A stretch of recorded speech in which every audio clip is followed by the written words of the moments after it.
आकाशवाणी भोपाल से प्रस्तुत है शहडोल जिले की चिट्ठी। आलेख अरविंद पांडे का है, वाचन स्वर है अभिषेक कटियार का। आज 12वां अंतर्राष्ट्रीय योग दिवस पूरे शहडोल जिले में उत्साह के साथ मनाया जा रहा है। मुख्य कार्यक्रम गांधी स्टेडियम में आयोजित किया गया है, जहां जनप्रतिनिधियों, अधिकारियों और नागरिकों ने सामूहिक योग किया। इस वर्ष की थीम स्वस्थ आयु के लिए योग रखी गई है। जिले के स्कूलों, पंचायतों और संस्थानों में भी एक साथ योगाभ्यास कराया गया। अब बात करते हैं प्रशासनिक बदलाव की। भारत सरकार ब्लॉक, तहसील और जिला पुनर्गठन की तैयारी कर रही है। इसी सिलसिले में IIPA दिल्ली की 2 सदस्यीय टीम शहडोल पहुंची है। टीम नागरिकों और अधिकारियों से जानकारी जुटा रही है। युवाओं को रोजगार देने में भी शहडोल ने बड़ी उपलब्धि हासिल की है। मुख्यमंत्री उद्यम क्रांति योजना के प्रभावी क्रियान्वयन में जिला प्रदेश में पहले स्थान पर रहा है। 203 हितग्राहियों को ऋण वितरित किया गया है। इससे कई युवाओं ने अपना कारोबार शुरू कर दूसरों को भी रोजगार देना शुरू किया है। दूसरी तरफ खरीफ सीजन की तैयारियां भी तेज हो गई हैं। जिले में किसान पिछले साल की तुलना में अधिक मात्रा में खाद खरीद रहे हैं। अब तक करीब 7,000 किसान खाद ले चुके हैं। कृषि क्षेत्र से जुड़ी एक और अच्छी खबर सामने आई है। इस वर्ष समर्थन मूल्य पर गेहूं खरीदी निर्धारित लक्ष्य से अधिक हुई है। जिले में 25,000 मीट्रिक टन लक्ष्य के मुकाबले 29,244 मीट्रिक टन गेहूं खरीदा गया। अधिकांश किसानों को उनकी उपज का भुगतान भी कर दिया गया है।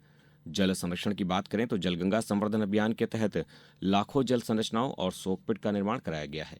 आंगनबाड़ी कार्यकर्ताओं और स्व सहायता समूहों की महिलाओं ने भी इसमें भागीदारी निभाई है। महिलाओं ने प्लास्टिक बोतलों से ड्रिप इरिगेशन मॉडल बनाकर पानी बचाने की पहल की है। वहीं PM स्वनिधि योजना के तहत पात्र स्ट्रीट वेंडरों को जोड़ने के लिए विशेष अभियान चलाया जा रहा है। यह अभियान 30 जून तक जारी रहेगा। जिले को 11,000 से अधिक ऋण प्रकरणों का लक्ष्य मिला है। महिला सशक्तिकरण की दिशा में भी एक नई पहल सामने आई है। कलेक्टर निवास के पास महिला स्व सहायता समूहों के लिए विशेष व्यावसायिक परिसर बनाया जाएगा। करीब 3.5 करोड़ रुपए की लागत से बनने वाले इस परिसर में 32 दुकानें होंगी। यहाँ महिलाएं अपने उत्पादों का प्रदर्शन और बिक्री कर सकेंगी।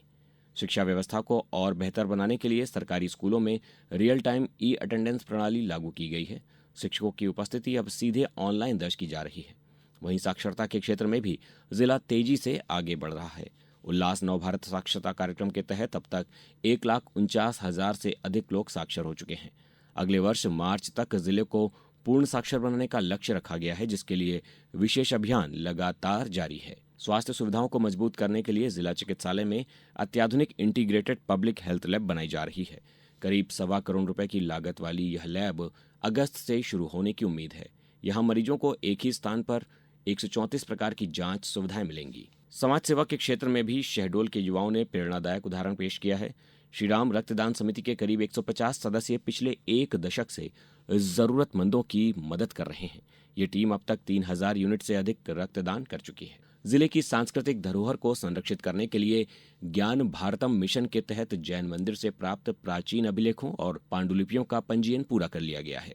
इन्हें राष्ट्रीय स्तर पर संरक्षित करने की प्रक्रिया शुरू हो गई है। आगे जिले के अन्य ऐतिहासिक स्थलों का भी सर्वेक्षण इसी प्रकार से किया जाएगा। शिक्षकों की दक्षता बढ़ाने के लिए MLB कन्या उच्चतर माध्यमिक विद्यालय में 3 दिवसीय प्रशिक्षण कार्यक्रम का आयोजन बीते दिनों किया गया। इसमें जिले के 30 विद्यालयों के रसायन शास्त्र के शिक्षक शामिल हुए। श्रमिकों के हितों की रक्षा के लिए श्रम विभाग ने नागरिकों से श्रम प्रहरी बनने की अपील की है। जागरूक नागरिक श्रमिकों से जुड़ी समस्याओं और श्रम कानूनों के उल्लंघन की जानकारी विभाग तक पहुंचा सकेंगे। जिले में आकाशीय बिजली गिरने से पिछले 2 दिनों में 3 लोगों की मौत हो गई है।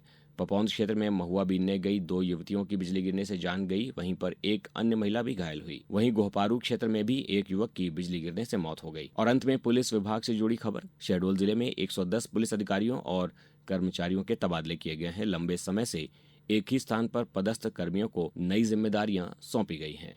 शहडोल जिले की चिट्ठी समाप्त हुई।